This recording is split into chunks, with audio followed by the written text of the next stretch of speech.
As Alison said, we included both communities of place, rural villages, urban neighborhoods, as well as communities of identity, groups of people that had clustered around an economic activity or an idea.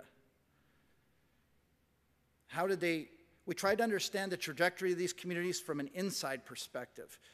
How they used what they had, that is, identify and mobilize their assets.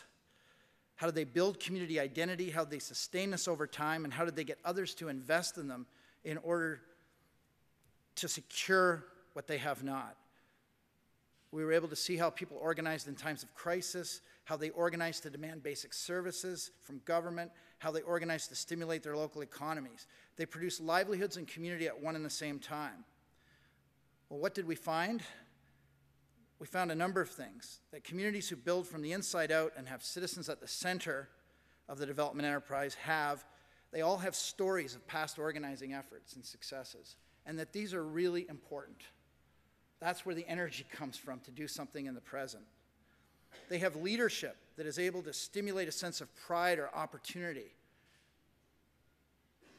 They have leadership that can draw on a well-articulated set of values and inspire collective action. In these communities, there's a master narrative of responsibility towards others or acting out of a sense of civic duty. And they have leadership that is spread through the community and not invested in one particular charismatic individual. And this is also, we found, really, really important. That kind of leadership is able to bridge the gap between associations and institutions, between generations, between residents and migrants and members of the diaspora, which are becoming one of the most important assets to communities in the global south. And even here in Nova Scotia, as many of my neighbors in Antigonish commute between here and Fort McMurray, Alberta. Of course, all these successes occur in a very specific context, each with their own structural constraints to overcome in terms of the socio-economic and political environment, each with different kinds of opportunities in the policy or market environment. Each case demonstrates people balancing risk, building security through relationships, savings, investments, and education that allow them to take risks often associated with new opportunity. And they've not worked in isolation from external agencies. This is also really important. Many of these cases show how external organizations have been able to provide the right kind of assistance at the right times. What distinguishes these cases is that these outside organizations have been investing in what the community has already been doing for their agenda, as opposed to bringing in their own. So there's a number of implications for development agents, as I say, from what we found. One of them that we find particularly important right now, and I had a bar conversation in Piper's Pub last night about this with some folks in this room, about the notion of balancing rights and responsibilities of citizenship. What are the kinds of things that communities should be doing for themselves, and what are the things that governments should be providing? This is different in every country that I visit, but it's a really raging discussion. So in South Africa, where I was in Cape Town, and Bernie Dolly is here, I see, organized a conversation around this issue. And in South Africa, the new South Africa is 15 years old. And people are getting pretty frustrated waiting for services to be delivered. And rightly so. But those muscles that they use to mobilize so effectively against apartheid have kind of atrophied. And there's a little too much sitting around for many people's liking. And so how do they create a new social contract in a way of deciding what it is communities should be doing for themselves and what the government should be providing?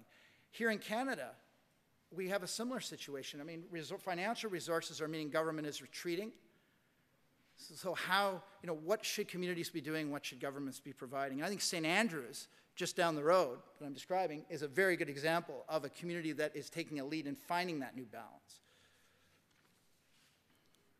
So this leads to a related question: is what's the appropriate role for outside agencies in the community development process?